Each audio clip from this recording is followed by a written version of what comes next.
영이 없으면 사람이 아닙니다. 또 육체가 없고 영만 있어도 사람이 아닙니다. 우리 알기로는 육체를 가진 사람이 육체를 따라 사는 것이고 영을 따라 살 수 없다라고 우리는 생각하고 있습니다. 그런데 오늘 본문에 보니까 육체를 가진 사람인데도 불구하고 영을 따라서 살 수 있다라고 말씀하고 있습니다.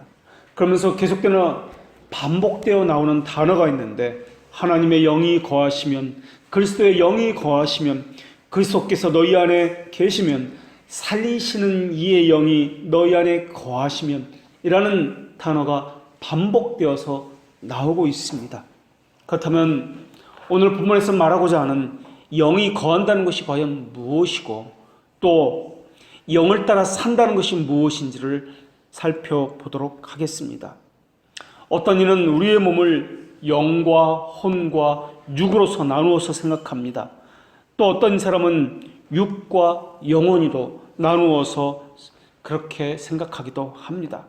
또 어떤 이들은 영혼은 인간의 몸속에 신적으로 유입된 숨이나 에너지라고 여기는 사람들도 있습니다. 처음 만들 때 하나님께서 인간의 입속으로 숨을 불어 넣어 주셨다라고 하니까 에너지처럼 생각하는 겁니다. 그래서 그들은 하나님께서 불어 넣어 주신 에너지가 닿으면은 죽는다라고 생각을 합니다. 또 어떤 사람들은 영적인 것은 영적으로 분별한다라고 말씀하니까 신령한 자들은 모든 것을 판단한다라고 주장하는 자들도 있습니다. 그러면서 영으로 판단하는 것만이 옳은 것이기 때문에 자기들만이 참된 자들이다라고 포교 활동을 적극적으로 하고 있습니다. 또 혼에 속한 사람들이 있고 영에 속한 사람들이 있다라는 여러 가지 가설로 대중들을 현혹하는 사람들도 있습니다. 헌데 칼빈은 히브리서 주석에서 이렇게 해석을 했습니다. 영이란 단어는 혼이란 단어와 이따금씩 동일하게 사용됩니다. 하지만 함께 사용될 때에는 두 가지 의미로서 사용되고 있는데, 첫째는 모든 애정을 포함하고 있다는 뜻이고, 두 번째는 지성적인 능력이라 불리는 의미를 가지고 있습니다.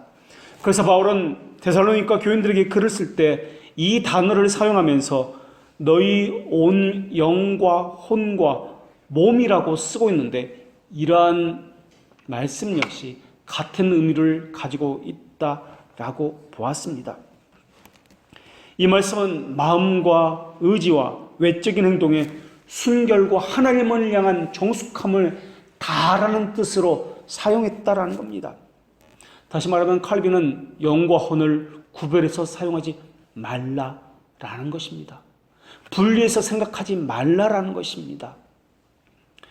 영은 우리가 육체적으로 볼 수가 없습니다. 그러나 영의 기능을 통해서 영이 있다는 것을 가늠해 볼 수 있습니다. 영에는 여러 가지 재능이 있습니다. 철학자들은 영의 기능에 대해서 오감, 상상력, 이성과 오성이 있다라고 그렇게 이야기합니다. 이들은 영이 지성과 의지로 구성되어 있다고 말을 하면서, 지성은 대상을 구별하는 능력을 이야기하고, 의지는 선택되었고 한 것을 따르는 기능이다라고 정의를 내립니다. 영에는 세 가지 기능이 있는데 오성, 이성, 상상력이다라고 그들은 말을 하고 있습니다. 그것에 대해서 반대하지 않지만 여기서 더 나아가야 합니다.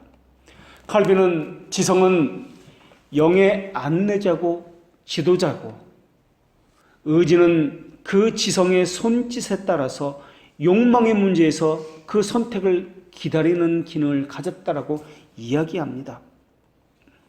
어떤 사람은 영이 하나님에게서 나왔다고 그렇게 생각을 합니다. 그렇게 되면 불결한 것들의 기원을 하나님의 신성에 두는 것입니다. 인간의 영은 하나님의 형상이 새겨지긴 했지만은 천사처럼 창조된 것입니다. 창조는 부어진 것이 아니라 무에서 본질이 시작되었다는 뜻입니다. 영의 구성 요소는 두 부분으로 되어 있는데 지성과 의지입니다. 지성은 인정될 것인지 인정되지 않을 것인지 사물이나 대상을 구별하는 능력을 이야기합니다. 선과 악, 공의와 불의를 분별합니다. 하나님은 여기에 이성을 더하셔서 무엇을 피해야 하는지도 알도록 해주셨습니다. 의지는 선택하는 능력으로 바라는 것들을 이해하기도 합니다. 그러나 아무리 지성이 구별하고 분별했다 할지라도 자기가 바라는 욕망이 있습니다. 그것을 따르게 된다면 이 분별력과 이 지성이 가진 기능은 무용지물이 될 수 있다라는 것입니다. 어거스틴은 자신이 택자라는 것을 잘 알고 있었습니다. 그러나 아는 것에 자신의 지성만큼 따라가지를 못했습니다. 왜냐하면 자신의 욕망이 더 컸기 때문에 그렇습니다. 지성과 의지의 중용을 지키며 사는 것이 타락전 상태에서는 가능했습니다. 타락 후에는 이러한 것이 불가능하다는 것입니다. 아무리 우리의 지성으로 이것은 옳은 것이고 이것은 그런 것이야 라고 이야기하고 우리는 알고 있지만 우리의 본질은, 우리의 의지는 그것을 따라가지 못한다라는 것입니다. 죄성을 가질 가능성이 없는 상태를 완전한 상태다라고 말을 하는 사람도 있습니다. 그러나 죄성을 가질 가능성이 없는 상태, 이것은 기계와 같은 것인지도 모르겠습니다. 그래서 아담은 기계와 같은 상태로 창조된 것이 아니라 죄를 지을 수 있는 가능성의 상태로 창조되었다는 것입니다. 인간은 창조 시에 하나님으로부터 자유로운 선택의 능력을 부여받았기 때문에 이것을 가지고 자신 안에 새겨진 하나님의 법을 따를 수도 있고 거절할 수도 있는 능력을 가지고 자발적으로 하나님을 따랐던 것이 창조 시의 인간이었습니다. 그러나 타락 후의 상태에서는 다릅니다. 타락 후에는 아름다운 것, 가식인 것, 좋은 것에 대한 내 본성적인 그 바램, 이런 것들 때문에 사탄의 편에 서기로 선택했던 것입니다. 이것이 타락이며 인류 불행의 시작이었습니다. 처음에 인간은 하나님과 교제함으로써 행복을 누렸습니다. 그 당시에는 영은 모든 청렴성을 가지고 있었고 선을 선택하는 자유로운 의지를 가지고 있었고 마음의 순전성이 그때는 있었습니다. 그때는 우리는 하나님을 창조라 여길 뿐만 아니라 아버지로서 우리의 모든 것을 선하게 인도하시는 분이로 우리는 경배했고 찬양했습니다. 하지만 인간은 그분의 명령을 무시했습니다. 완전한 혜택을 저버리고 타락해버렸습니다. 하나님은 이러한 이들에게 예수 그리스도를 보내주셨고 하나님의 은혜를 아는 지식을 주셨고 그리스도를 아는 지식을 주셨던 것입니다. 하나님을 아는 지식이 거하는 그곳을 우리는 영이다 라고 그렇게 이야기합니다. 그 지식은 우리에게서 나올 수 있는 지식이 아니었습니다. 하나님의 영에서 나오는 지식이었습니다. 교회는 교리 교육을 통해서 중생의 체험을 도울 수 있습니다. 이것을 신학적 회심이다 라고 이야기합니다. 신학적인 회심과 중생은 각기 다릅니다. 생명의 영께서 우리를 살리심으로써 우리에게 지식을 주시는 것입니다. 그 지식을 가진 사람은 하나님을 아바 아버지라 부를 수 있으며 기도의 영을 받게 된 것입니다. 중생이라는 것은 비밀적입니다. 비밀적이라는 것은 나와는 상관이 없다라는 것입니다. 중생이라는 것은 유아 세례처럼 고백적이지 않다라는 의미입니다. 그러나 중생의 체험은 중생과는 다르다 말씀드렸습니다. 중생의 체험은 고백적이며 의지의 변화를 동반합니다. 지식을 동반합니다. 그 지식을 갖게 된 사람은 성경 말씀에 종속된 기도를 통해서 하나님의 뜻이 무엇인지를 알게 되어져 가며 하나님의 영이 주시는 빛의 조명으로 인해서 인도함을 받아서 순종할 수 있게 되어져 가는 것입니다. 중생의 체험이 있는 사람들은 칭의가 주는 기쁨을 붙들고 살 수 있게 됩니다. 거룩이 하나님과 이어지는 끈이라는 것은 그들은 중생의 체험을 통해서 지식으로서 알기 때문에 그 끈을 놓지 않으려고 거룩의 삶을 시작한다라는 것입니다. 오늘 본문은 이 말씀을 읽고 있는 수신자에게 구원에 대한 확신, 중생의 체험에 대해서 이야기해주고 있을 뿐만 아니라 그러한 자들은 어떤 열매를 맺고 있는지에 대해서 설명하고 있으면서 그리스도인의 삶에 대해서 말씀해주고 있는 본문입니다. 영은 눈에 보이지 않기 때문에 알 수가 없습니다. 그러나 그 증거들을 통해서 결과론적으로 유추해 볼 수 있습니다. 그래서 하나님의 자녀들이 세상 사람들과 구별되는 가장 확실한 표지가 있는데 하나님의 영으로 말미암아 그들이 중생했다는 것과 중생의 체험으로 말미암아 정결함과 거룩함으로 이르는 지식을 가지게 되었다는 것과 순종할 수 있게 되었다는 것입니다. 그러나 기억할 것이 있습니다. 우리는 그 모든 것들이 하나님의 은혜로만 된다는 것을 기억해야 한다는 것입니다. 우리가 생각하는 것 때문에, 우리가 행한 것 때문에 그리스도인이 된 것 아닙니다. 우리가 고백한 것 때문에 하나님의 자녀가 된 것 아닙니다. 하나님, 우리가 죄인이었을 때 우리를 구원해 주셨고 우리로 하여금 죄와 허물로 죽었다는 것과 육신의 노예였다는 것을 알게 해 주셨습니다. 우리 안에 선한 것이 하나도 없다는 것도 깨닫게 해 주셨습니다. 우리는 하나님의 진노에 아래에 있었으며 영원한 형벌을 받아야 한다는 것도 하나님께 주시는 지식을 통해서 알게 되었습니다. 육신을 쫓던 것이 우리였습니다. 그러나 하나님께서는 이제는 영을 쫓는 자들로 만들어 주셨습니다. 우리는 하나님의 지혜보다도 어쩌면 하나님의 주권에 대해서 더 많이 고백하고 있는지도 모르겠습니다. 그러나 하나님의 지혜는 신비로운 방법으로 우리로 하여금 하나님의 자녀가 되게 해주셨고 하나님을 아는 지식을 우리에게 주셨던 것입니다. 우리는 그 이유에 대해서 모릅니다. 택하심이 하나님의 주권적인 행위라는 것만 알 뿐 그 이유에 대해서 전혀 우리는 모릅니다. 하나님의 은밀한 숨겨져 있는 지혜가 우리로서는 이해할 수 없는 것 투성입니다. 그러나 하나님께서는 우리에게 하나님됨을 이해할 수 있도록 깨닫게 하도록 보여주셨습니다. 우리는 잘 이해하지 못하지만은 결과를 통해서 보니까 어스틴처럼 우리가 하나님의 자녀였구나라는 것이 믿어지게 되었습니다. 열매는 우리 눈에 보이기 때문에 이 결과를 통해서 원인을 유추해 볼 수 있게 된 것입니다. 원인은 숨겨졌습니다. 그래서 우리는 원인은 알지 못합니다. 누가 아주 작은 씨앗을 가지고 큰 나무를 이루었고 열매를 맺겠는지 우리는 알지 못합니다. 씨앗의 어느 작은 부분이 이렇게 크게 번식력을 갖게 했으며 이렇게 아름다운 열매를 맺게 했으며 수많은 꽃을 피워내는 능력을 가졌는지 우리는 전혀 모릅니다. 언제 자랐는지 어떤 과정을 통해서 자랐는지 우리는 전혀 모릅니다. 왜 악한 자들은 번성하는지 믿는 자들은 왜 고난을 받는지 우리는 잘 모릅니다. 이러고도 하나님이 행하신 일들이 의롭다고 할 수 있는지 우리는 또한 그것도 모릅니다.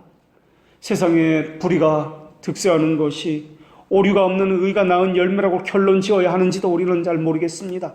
전쟁이나 고각과 빼앗김이 있는데도 불구하고 하나님의 모든 행위가 흠이 없다고 말해야 되는지도 지혜의 산물이라고 말해야 하는지도 잘 모르겠습니다. 하나님의 계획이 어떻게 서로 연관되어 있는지도 우리는 잘 모르겠습니다. 그러나 우리가 알 수 있는 단 한 가지 사실, 우리는 절대 하나님을 섬길 수 있는 사람이 아니었다라는 사실입니다. 그리스도에 대해서 비방자였고 폭행자였습니다. 무지한 자였고 우상 숭배자였습니다. 어쩌면 지금도 우리는 우리 스스로를 부인하고 있겠지만은 우상 숭배하는 자인지도 모르겠습니다. 하나님이 명하지 않은 방식대로 하나님을 예배하고 있는지도 모르겠습니다. 예전에도 우리는 그렇게 생각했습니다.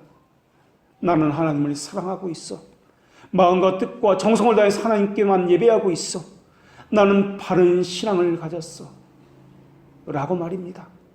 그런데 지나고 보니까, 많이 깨닫고 보니까 이전에 내가 했던 예배는 예배가 아니라 우상 숭배였고 신앙생활은 미신과 오류가 가득 차 있었다는 것을 깨닫고 보니까 그때서야 비로소 알게 된 것입니다. 그런데 지금도 어쩌면 마찬가지일지도 모르겠습니다. 한참 지나고 나서 더 많이 배우게 되면 하나님께서 은혜를 베푸셔서 그리스도를 아는 지식을 더 많이 우리에게 주신 후 몇 년 후쯤이면 그때도 미신에 가까운 신앙이었구나. 내가 이리도 무지하다니라고 그때도 지금처럼 동일하게 고백할지도 모르겠습니다. 그것을 토대로 볼 때 우리는 우리 자신에 대한 신뢰를 할 수 없을 것입니다. 우리 자신에 대한 자랑을 버리지 않고는 참으로 하나님을 자랑할 수 없다는 것도 알게 될 것입니다. 그것이 바로 중생의 체험입니다. 그리스도를 아는 지식이 더해지는 것, 나에 대한 지식이 그것으로 인해서 더해지는 것, 이것이 중생의 체험입니다. 칭의가 주신 혜택을 거룩한 삶을 살지 않으면 절대 누릴 수가 없습니다. 거룩한 삶을 사는 자만이 칭의가 주는 혜택을 알 수 있습니다. 마음이 청결한 자는 복이 있나니 하나님을 볼 것이요 라는 말씀도 하나님과 교제를 끈을 유지하는 그 길이 거룩이다 라는 말씀을 이야기하는 것입니다. 이것이 없으면 고생뿐일 것입니다. 그리스도인의 복도 누리지 못할 것입니다. 거룩한 삶이 싫다면은 인간이 주는 기쁨만 누리게 될 것입니다. 그럴 때 하나님께서 주시는 참된 평강을 겨우 아주 조금 맛볼 뿐입니다. 그리고 세상에서는 힘들게 살 뿐입니다. 인간 내면에 가진 아성이 무너져야 합니다. 자기 자랑, 자기 사랑, 자기 신뢰, 이러한 모든 것들이 무너져야 합니다. 이 무너뜨리는 것을 우리는 회개라고 이야기합니다. 교회는 계속해서 그 아성을 무너뜨려 줘야 합니다. 그 죄성을 계속해서 지적해 줘야 합니다. 병원에 왜 갑니까? 아이고, 참으로 건강하시네요. 그 말 들으려고 가는 것 아니지 않습니까? 죄에 대해서 파악하지 못하면 그리스도를 열망할 수가 없습니다. 자기 자신에 대해서 불쾌하게 여길 때만 비로소 기독교인의 삶이 시작되는 것입니다. 그 기독교인의 삶을 다른 말로 자기 부인이다, 겸손이다 라고 이야기합니다. 그렇기 때문에 누구든지 자기를 자랑하면 반대로 하나님을 반역하는 것이 됩니다. 그런데 어쩌면 우리는 지금도 우리 자신을 자랑하면서, 아니 신뢰하면서, 할 수 있다 여기면서 내가 행하는 것을 다른 사람이 알아주기를 바라고 있는지도 모르겠습니다. 내 이름이 드러나는 것을 원하고 있는지도 모르겠습니다. 하나님께서는 중생의 체험을 통해서 하나님이 누구신지를 우리에게 알려주시면서 사람에게서 자랑할 구실들을 완전히 빼앗아 버리십니다. 그때야만 우리는 하나님에게 순종할 수 있게 되는 것입니다. 우리는 할 말이 없습니다. 구원에 대해서도 섬김과 봉사에 대해서도 할 수 있는 말이 전혀 없습니다. 하나님께서는 모든 입을 막으시기 때문에 그렇습니다. 하나님을 인정한다면 만사가 자기 것인 줄 알고 자만할 수 없을 것입니다. 확신과 자만의 근거는 자기로부터 나올 수가 없을 것입니다. 그래서 분열과 분파가 일어나는 곳에서는 말이 많을 수밖에 없습니다. 그래서 자기 자랑이 많을 수밖에 없을 것입니다. 이사야 선지자는 하나님의 말씀을 이렇게 전하였습니다. 이스라엘 자손은 다 여호와로 말미암아 의롭다함을 얻고 자랑할 것이라. 여호와로 말미암아 의롭다함을 얻으라는 이사야 선지자의 말과 믿음으로 말미암아 의롭다함을 얻으라는 이 말은 전혀 차이가 없는 말씀입니다. 이사야 선지자의 외침에는 그런데 하나님의 그 칭의만 말씀하신 것이 아니라 칭의에 덧붙여서 믿음으로 말미암아 의롭다함을 받는다는 그 말에 덧붙여서 자랑하리라 라는 단어를 첨가해 주고 있습니다. 무엇을 자랑한단 말입니까? 주를 자랑한다는 말이며 주 외에 아무것도 자랑하지 않는다는 말입니다. 그것이 칭의라는 말과 같은 의미입니다. 그때 칭의를 통해서 나타나는 것은 하나님의 영광입니다. 그래서 너희가 그 은혜를 인하여 구원을 얻었나니 이것은 하나님의 선물이라 행위에서 난 것이 아니니 이는 누구든지 자랑치 못하게 함이라 라고 하나님께서 말씀해 주셨습니다. 그런데 사람들은 생각하기를 내 안에 하나님의 영이 거하지 않으면 어떻게 하나? 하나님의 영이 계시면 나는 이런 죄를 지으며 살 수 없는데라고 생각합니다. 이 말을 사람들이 내가 무엇이 되었다라고 오해하는 데서 비롯되기 때문에 그렇습니다. 칭이라는 것은 되었다는 말이 아니라 여겨졌다라는 말입니다. 칭이라는 말은 우리 안에 무엇이 주입되었다라는 말이 아니라 전가되었다라는 말입니다. 누구든지 그리스도의 영이 없으면 하나님의 사람이 아니라는 말씀도 내가 무엇이 되었다라는 말로 여기면 안 된다라는 것입니다.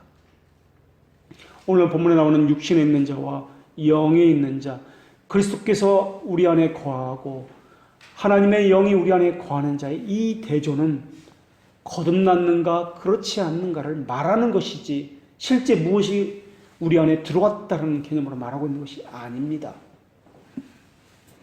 그리스도의 영이 우리 안에 거한다는 말은 다시 말하면 죄에 대하여 죽고 의에 대하여 살기 시작했다라는 말입니다.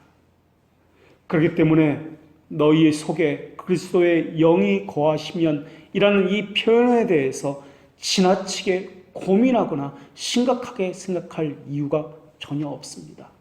이 말의 뜻을 다른 말로 선물이라는 의미로 생각하면 좋을 것입니다. 그런데 이 선물은 내가 원하는 것을 받았다는 의미로서의 선물이 아닙니다. 바라고 행하시는 분이 하나님이라는 의미의 선물이라는 뜻입니다. 내가 돌이켜보니까 하나님의 자녀였구나 라는 것을 깨달았다는 점에서 선물이라는 의미입니다. 그리스도를 아는 지식이 하나님의 은혜로 내게 부어졌구나 라는 점에서 선물이라는 의미입니다. 그리스도 안에서 택함받았다는 것은 구원에 필요한 모든 것을 하나님께서 내게 주셨다라는 의미에서 선물입니다. 믿음으로 말미암아 그리스도와 연합으로 우리는 그리스도와 그분의 모든 유업을 다 받았습니다. 하나님의 명령은 인간의 능력을 전제하지 않습니다. 인간의 조건을, 우리의 상황을 전제하지 않습니다. 물론 우리에게 주어진 의무도 있고 성경도 그 의무를 말씀하고 있습니다. 그러나 성경은 동시에 우리 자신을 믿을 수 없다라고도 말씀합니다. 우리에게는 믿을 수 있는 의지나 회개할 의지조차 없습니다. 우리는 그저 골수까지 간질거리는 감언 이설만을 기뻐하고 있습니다. 내 스스로 만족하는 것, 이것을 다른 말로 타락이다라고 부릅니다. 그런데도 사람들은 자기를 기쁘게 하는 그것에 만족감을 느낍니다. 이들은 참된 지식에서 떠나 해로운 무지에 빠져드는 자들입니다. 기억하십시오. 우리는 은혜가 없으면 아무것도 할 수 있는 것이 없습니다. 은혜는 나로 돌아서게 해주소서. 그러면 내가 돌아가겠나이다 라는 예레미야의 고백과 같은 그 고백을 배우게 만드는 것입니다.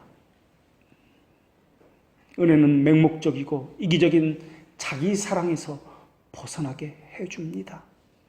아첨만큼이나 사람의 마음을 기쁘게 해주는 것이 없습니다. 그런데 은혜는 내가 어떤 사람인지 뼈저리게 느끼게 해줍니다. 그래서 내 무지와 내 무능력을 계속해서 깨우쳐 주는 것이 은혜입니다. 그래서 예수 그리스도를 더더욱 의지하게 만들게 하는 것이 은혜입니다. 기억하십시오. 선택의 근거가 조건이 우리에게는 전혀 없다는 사실 말입니다. 그런데도 마치 자신에게서 선택의 이유가 있는 것처럼 그렇게 생각하는 사람이 너무 많이 있습니다. 선택에 따라오는 열매가 우리 안에 있는지 늘 점검해야 합니다. 은은 주에게서만 나옵니다. 우리에게 은혜를 부어주신 것도 하나님의 영광을, 하나님의 의를 나타내시기 위해서였습니다. 주께서도 그 이름의 영광을 나타내시려고 우리를 구원하셨다고 그렇게 바울 사도를 통해서 우리에게 말씀해 주셨습니다. 그렇기 때문에 우리가 평안하다고 말하기 이전에, 생명을 얻었다고 말하기 이전에 우리가 하나님의 율법을 실제로 거역했다는 것을 깨달아야 할 것입니다. 우리가 실제로는 하나님을 대적했다는 것을 보고 느끼고 슬퍼하고 통곡해야 할 것입니다. 하나님은 그분의 삶을 두고 맹세하신 그 언약에 따르면은 범죄하는 그 영혼은 반드시 죽으리라고 하셨기 때문에 그렇습니다. 우리는 이런 생각을 자주 합니다. 내 신앙은 어디서 온 것일까? 내 신앙은 내가 만들어낸 것일까? 아니면 부모님이나 교회가 만들어낸 것일까? 나는 양심 때문에 교회 가는 것일까? 아니면 사람들에게 보이기 위해서 가는 것일까? 나는 기도를 왜 할까? 기도는 종교적 관습이 만들어낸 습관일까? 아니면 내 안에서 기도의 영이 시켜서일까? 믿음은 택함받은 백성에게 복음이 들려짐으로 인해서 주어지는 것입니다. 하나님은 부르신 백성을 다루실 때 믿을 수 있는 능력도 함께 주심으로 인해서 복음을 듣게 하시는 분이십니다. 은혜 없이는 아무것도 할 수 없는 일을 할 수 있도록 그들에게 믿음을 심어주시는 분이 하나님이십니다. 그러나 생각해 보십시오. 언제 전능자의 화살이 우리 심정에 박혔는지 우리는 전혀 알지 못합니다. 여러분이 죄를 기억하고 비통해 했을 때 왜 죄에 대해서 비통했는지 그 이유는 알지 못합니다. 그저 내가 하나님을 거역했구나, 하나님의 진노가 여러분에게 떨어져 마땅하다고 생각했을 뿐입니다.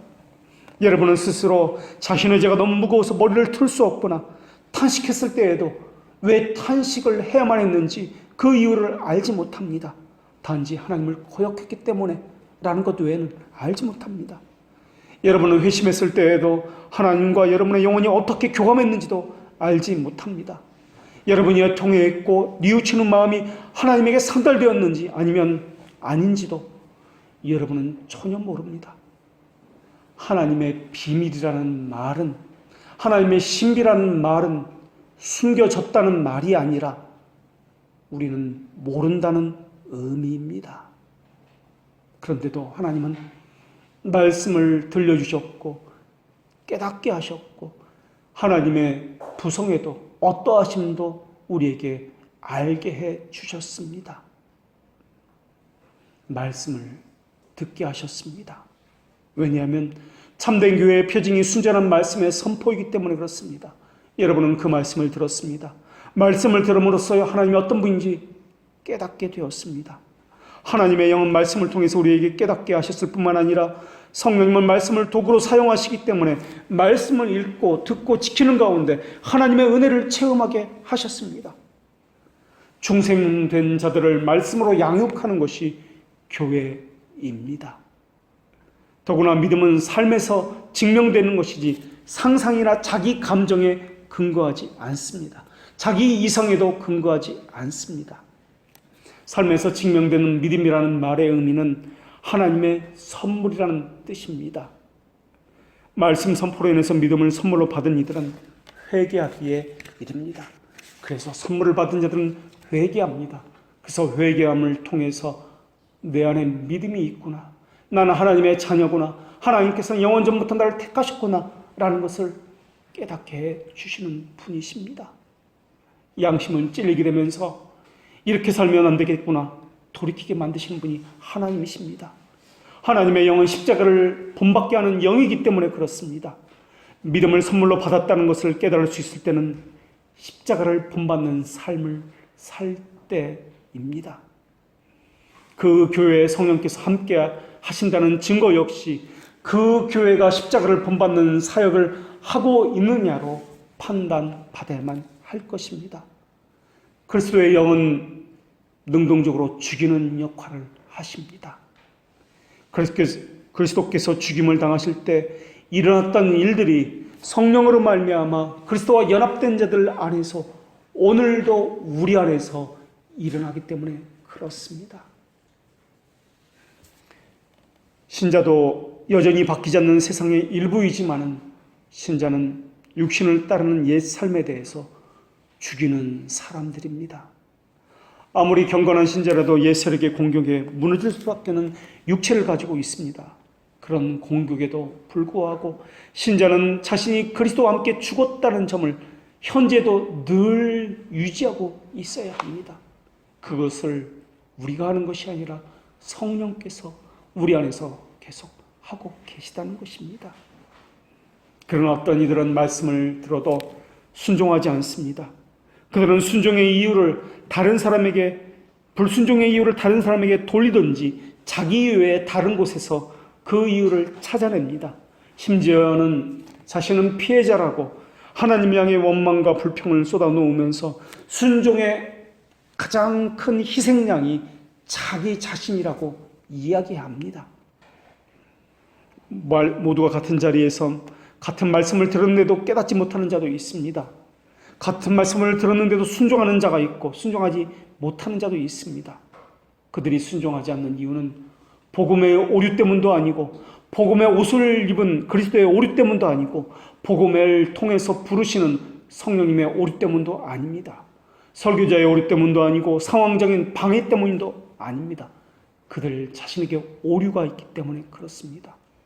원수는 교회 내에 그러한 이들을 심어 놓았습니다. 사람은 자신이 내적 부르심을 받은 자인지 모르는 경우도 있습니다. 아니 반대로 자신은 하나님의 택자라고 믿어 의심치 않는 경우도 있습니다.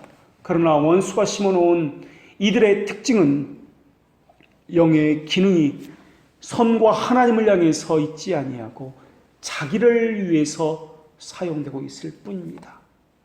중생하지 않은 사람은 다양한 방법으로 자신을 가식화합니다. 평소에는 아무렇지도 않다가도 그 말만 나오면 불편해하고 꺼립니다. 결정적으로 죄에 대한 것, 지옥에 대한 말씀이 선포될 때 그러합니다. 그들은 그 말씀을 듣기 싫어하는 대신에 가식화시켜서 과도한 의식, 프로그램에 참여한 것으로 다른 사람들에게 내가 하나님의 자녀라는 인식을 심어주려고 합니다. 그래서 다른 분야에서는 더한 열심을 내기도 합니다. 또 그런 의미에서 교회만 다니면 되지라고 생각하는 사람이 있습니다. 어떤 교회를 다녀도 교회만 다니면 되지라고 생각하는 사람은 자신이 누구인지, 자신의 신분이 어떠한지를 생각하지 않는 사람입니다. 그런 사람은 교회가 어떤 교회여야 하는지에 대해서는 무관심한 사람들입니다. 그들은 세속적인 판단으로만, 관습으로만 판단할 뿐입니다. 그들의 영의 기능은 자기 중심으로 돌아가거나 교회를 생각할 때도 교회가 자기를 위해서 무엇을 해줄 것인지만 생각을 합니다. 편리해야 한다. 무언가 혜택이 있어야 한다. 좋은 말씀이 있어야 한다. 좋은 말씀이라는 것은 그들에게 있어서는 재미있는 것, 삶에 필요한 유익한 정보를 이야기합니다. 성령께서 하시는 주된 사역은 믿음을 강화시키는 데 있습니다. 거듭나지 않은 사람은 이것을 제일 싫어합니다. 그런 체례하려니 위선이 나오고 여간 고역스러운 것이 아닌지 모르겠습니다. 성령의 역사를 거부하는 것은 유기된 자만 할 수 있습니다. 이것을 성령 회방자라고 이야기합니다. 중생된 자들은 절대 그럴 수 없습니다. 중생된 자들은 생명의 영이 주시는 말씀을 듣고 싶어 합니다. 그리고 중생된 자들은 반드시 참된 교회를 찾아서 출석하며 그 교회 목회자에게 양육을 받기를 소망합니다. 사람이 아무리 거듭났다 할지라도 그 사람이 가진 신앙에 말씀이 보충되지 않으면 무너지게 되어 있습니다. 계속 죄를 짓고 실패할 수밖에 없습니다. 그래서 참된 교회를 찾아서 믿음의 강화를 위해서 순전한 말씀을 듣기를 원하는 것입니다. 그래서 중생한 자의 특징은 쉬지 않고 배우는 자라는 것입니다. 의지의 전환이 일어났다 할지라도 성령 하나님의 말씀이나 계명에 불순종하려는 마음은 여전히 우리 안에는 불씨처럼 남아 있습니다. 적당한 환경만 조성해 주면은 이것은 불이 타오르듯이 죄도 확 타오르고 맙니다. 성경은 이것을 육체의 소욕이다라고 말씀하고 있습니다. 이 소욕을 다른 곳에서는 옛사람이다라고 이야기하기도 하고 있고 부패한 본성이다라고도 이야기합니다. 이 본성은 하나님의 말씀을 듣기를 싫어하게 만들고 순종하지 않으려는데 익숙해지도록 만듭니다. 튕겨져 나가게 만듭니다. 이것을 이기려면 성령을 따라 살아야 합니다. 물론 중생된 이들은 율법 준수로부터 자유롭습니다. 그러나 그 자유를 방종의 기회로 삼지 않습니다.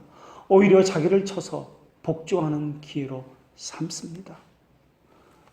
우리는 영은 볼 수 없습니다. 그러나 기능을 통해서 볼 수 있습니다. 인식할 수 있다는 말입니다. 성령 하나님은 영의 기능 가운데 의지를 중생시켜서 하나님을 향해 전환시켜 주셨습니다. 그래서 신자의 특징은 자기를 부인하는 것입니다. 자기를 부인하면 감정적인 것은 사라지고 하나님을 아는 지식에 따라서 움직이며 그 속에서 마음의 평안이 들어오는 것입니다. 그때 죽이면 죽고 살면 살고라는 그러한 심정이 듭니다. 이것은 자포자기의 심정이 아니라 하나님을 신뢰한다는 그러한 뜻입니다. 십자가를 지는 삶은 훈련의 삶입니다. 이런 삶을 하나님께서는 중생한 자에게 반드시 시키십니다. 하나님께서는 이것에 두 가지 목적을 가지고 시키십니다. 하나는 인내입니다. 인내는 홀로 존재하는 것이 아니라 반드시 소망 안에 담겨져서 우리 안에 주어지는 것입니다. 우리를 훈련시키시는 두 번째 목적은 순종케 하기 위해서입니다. 하나님 말씀에 순종하지 않는 신자는 인내하지 않는 자입니다. 인내하지 않는 사람은 십자가를 지는 삶을 살지 않는 사람입니다. 다시 말하면 중생의 체험이 없는 자이며 심지어 칭의를 받은 자인지 의심해 보아야 한다는 것입니다. 그 사람에게 만약에 믿음이 있다면 믿음은 반드시 환난으로, 환난은 인내로, 인내는 연단으로 증명되어야 합니다. 신자는 양심을 속이며 사는 것이 얼마나 괴로운 일인지 잘 알고 있습니다. 어느 때는 자기 심정의 더러움을 마주할 때 당황하기도 합니다. 말씀 앞에 자신의 심정을 비추어 보면 얼마나 더러운지 장마철 계속 솟아나는 구조물과 같이 그렇게 더럽습니다. 마음을 찾아 또 점검하고 또 살펴야 합니다. 이것이 생명에 이르는 회개의 한 측면입니다. 굽히지 않는 자존심을 꺾는다는 것 쉬운 일이 아닙니다. 단단한 심정을 부드럽게 하려면 철이 수철에 풀무불에 들어가야 하는 것처럼 연단을 받아야 하는데 이것은 고통스러운 일입니다. 어렵고 힘들고 연단해서 얼마나 눈물 나는지 모릅니다. 그러나 어렵다고 힘들다고 뒤로 물러나는 일은 믿음이 하는 일이 아닙니다. 물론 자신의 욕망을 십자가에 못 박았다고 해서 욕망이 완전히 사라지는 것은 아닙니다. 끊임없이 육적 욕망이 솟아날 것입니다. 순간순간 십자가에 못 박아야 하는 것입니다. 그래서 성경에서는 날마다라는 단어를 덧붙인 것입니다. 그 정도로 아프고 고통스럽다는 것입니다. 조금이라도 방심하면 사탄은 우리를 부추겨서 죄를 범하도록 미혹하고 있습니다. 생각지도 않은 환경이 조성되면서 교만이 스며들어서 우리를 넘어뜨립니다.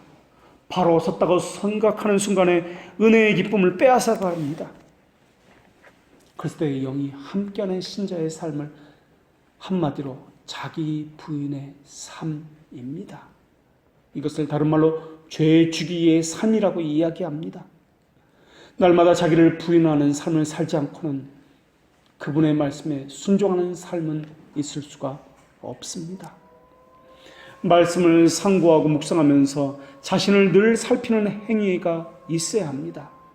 우리가 말씀을 사모하는 이유는 죄를 그 정체를 파악한다는 의미도 있지만은 그것보다는 성령께서 말씀을 보내셔서 우리로 하여금 그리스도에게 인도한다는 측면이 더 강하기 때문에 그렇습니다. 죄와 싸우는 이유는 우리가 완전함을 갖기 위해서가 아닙니다. 거룩한 삶을 살기 위해서도 아닙니다. 죄와 싸우는 이유는 그분의 사랑, 그분의 섭리를, 그분을 아는 지식을 깨닫게 하기 위해서입니다. 그리고 우리로 하여금 겸손한 삶을 살게 하기 위해서입니다. 그래서 앞으로 닥칠 교만과 또 유혹을 대비하여 바르게 하기 위함이고 하나님의 공의롭고 거룩한 목적을 깨닫게 하기 위함입니다. 이것이 죄와 싸우는 목적입니다. 그렇다면 어느 정도까지 죄와 싸워야 하며 어느 정도까지 죄를 죽여야 하는 것입니까? 시편 기자는 주의 규례들을 항상 사모함으로 내 마음이 상하였나이다. 내 마음이 상하였나이다라고 고백했습니다.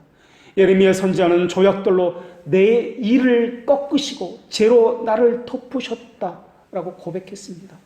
상하였나이다, 꺾으셨나이다. 이 두 단어는 같은 단어를 사용하고 있습니다. 이 단어의 원어적인 의미는 짓눌려 버리다, 으깨어 버리시다 라는 뜻을 가지고 있습니다.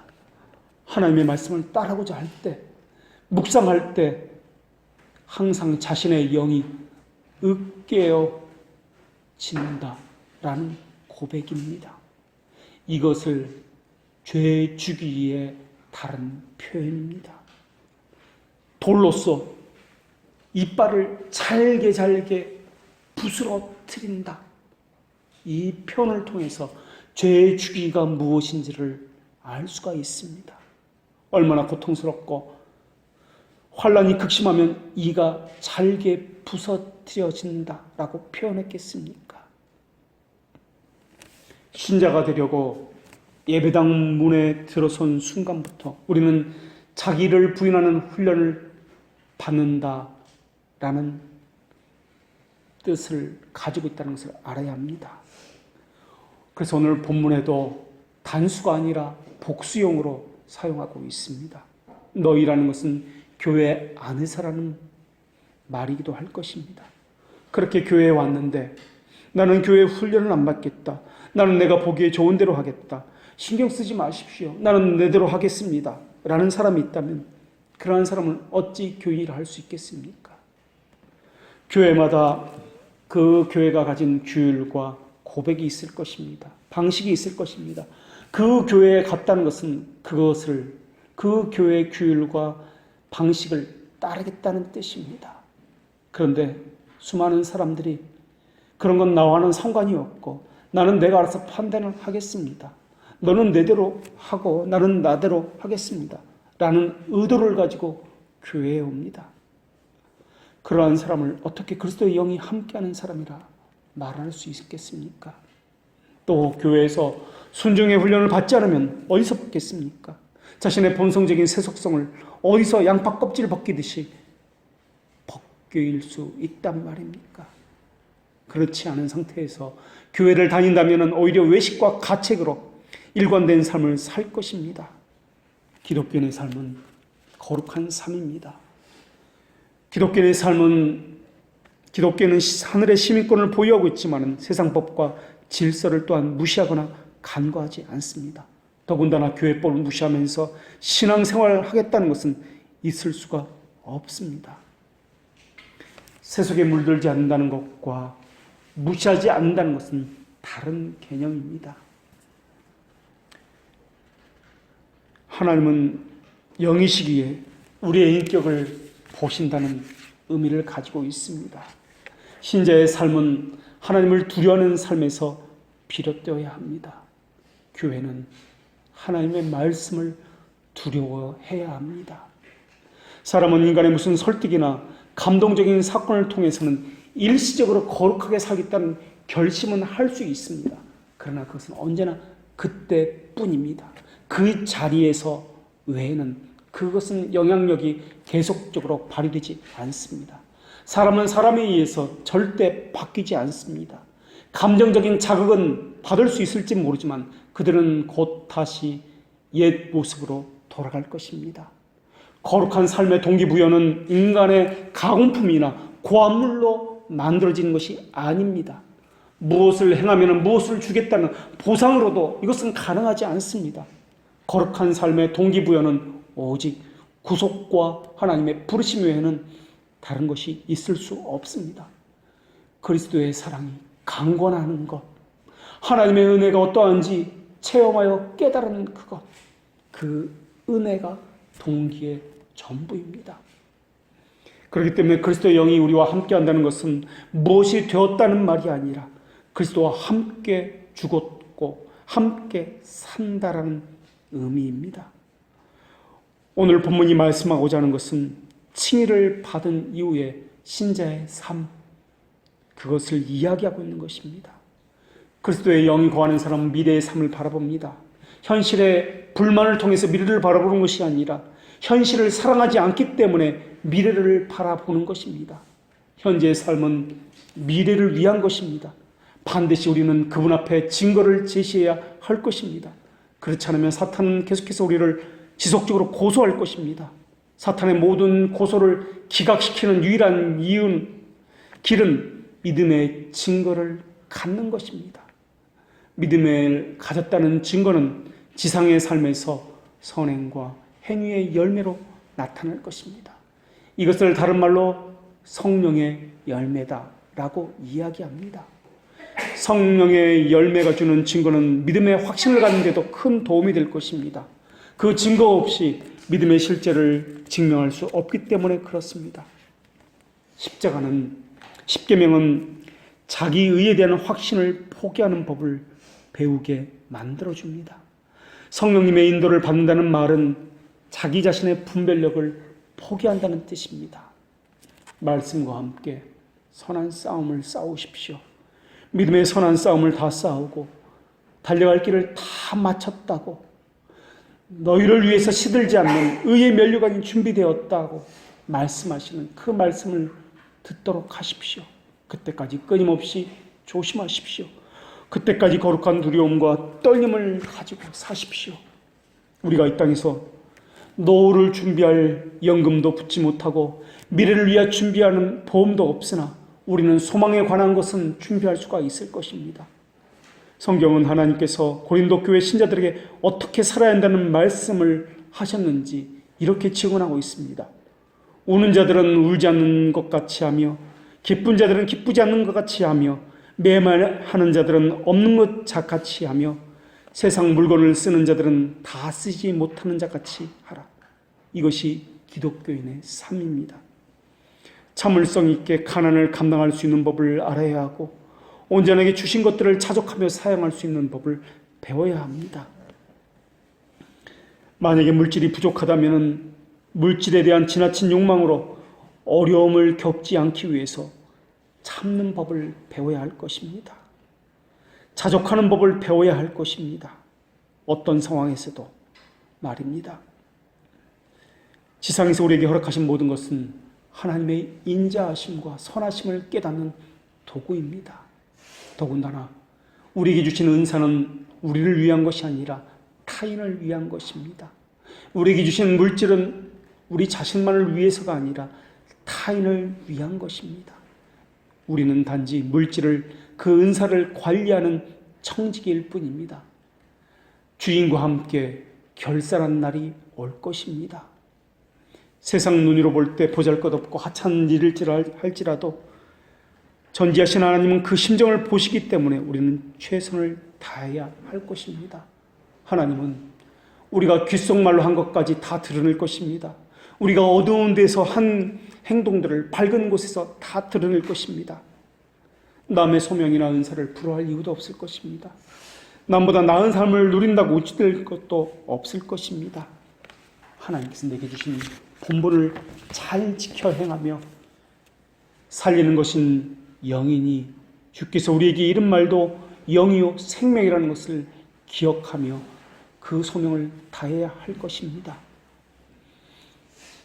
육신을 쫓는 자는 육신의 일을, 영을 쫓는 자는 영의 일을 생각합니다. 성령의 사람은 하나님을 억지로 섬기지도 않습니다. 하나님을 향한 사랑과 섬김은 본능적으로 습관적이 되었기 때문에 그렇습니다. 영의 기능이 그렇게 자기 중심에서 하나님 중심으로 바뀌었기 때문에 그렇습니다. 그래서 그들의 삶의 모든 형태는 생각, 취미, 습관, 삶의 모든 방식이 하나님을 향해서 있게 됩니다. 이것이 하나님의 영 안에 있는 사람들의 삶의 방식입니다. 기도하겠습니다.